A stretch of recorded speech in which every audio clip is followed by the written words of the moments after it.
La première rencontre avec la matière, je pense que c'est lié à la nature, de toute façon. C'est lié à l'endroit où je vivais quand j'étais jeune, toute jeune fille, où il y avait toujours les oiseaux et la nature qui berçaient ma vie en général.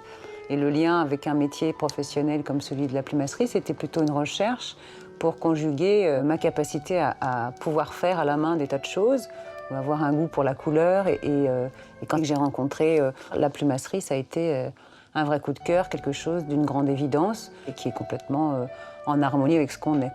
À 14 ans, on n'a pas beaucoup de mots pour dire les choses, mais par contre, quand on est sûr, c'est à l'intérieur, quoi. C'est une certitude, c'était une certitude en tout cas.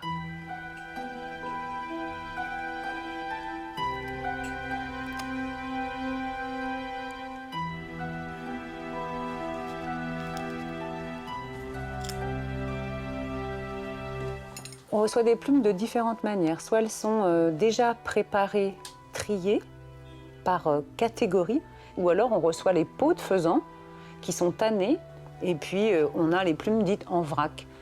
Et moi je la traite, je la lave, je la teins, je la déploie à la vapeur, c'est-à-dire je la rembelle, je restitue ce que fait l'oiseau sur son plumage, c'est-à-dire il prend un bain, il se met au soleil, il lisse ses plumes avec son bec.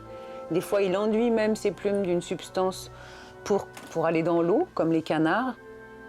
On la transforme, nous les plumassiers, on les transforme dans leur texture de base. Garder que le côté aérien de la souplesse de la côte, enfin il y a un champ de possible qui est assez important.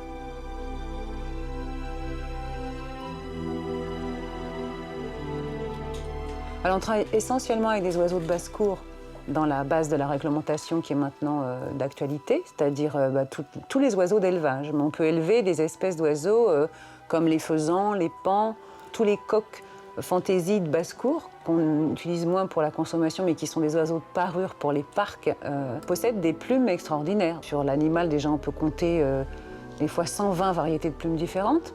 Il y a un grand champ de possibles, tout en respectant la nature, bien sûr.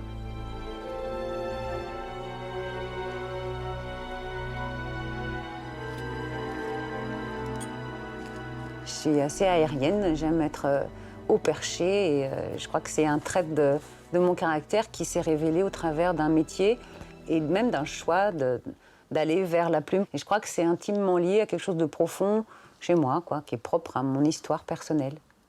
Que j'avais un lien très fort avec l'oiseau, avec le vol et avec le ciel.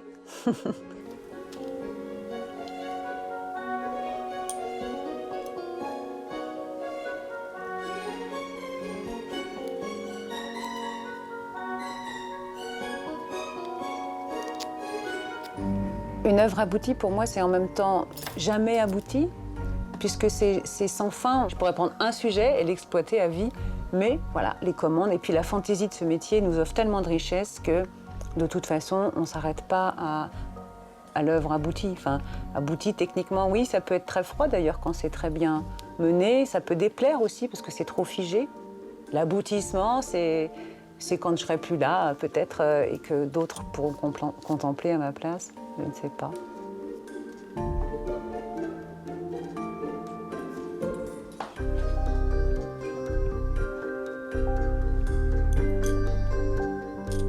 Toutes ces œuvres, elles sont destinées à plein de gens très différents les uns des autres en termes de clientèle et de positionnement sur l'œuvre d'art, l'œuvre de décor, la décoration, la parure qui soit sur un chapeau, qu'elle soit sur un vêtement, qu'elle soit un accessoire de la chaussure, qu'elle devienne un élément du quelque chose à venir. Ça pourrait être un décor pour voilà, pour le cinéma, pour le théâtre.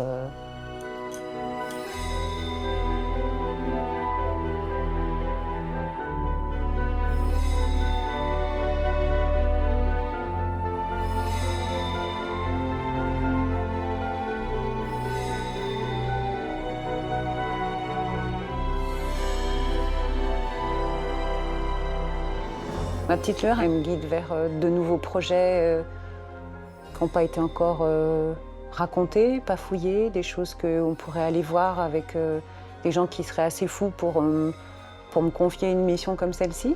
Soigner presque avec la beauté des parures qu'on peut faire. Et voilà, ça serait mes projets, mes rêves, ce serait vraiment de continuer de faire du bien avec une belle chose comme celle-ci qui, moi, me fait rêver et m'apporte beaucoup de bonheur.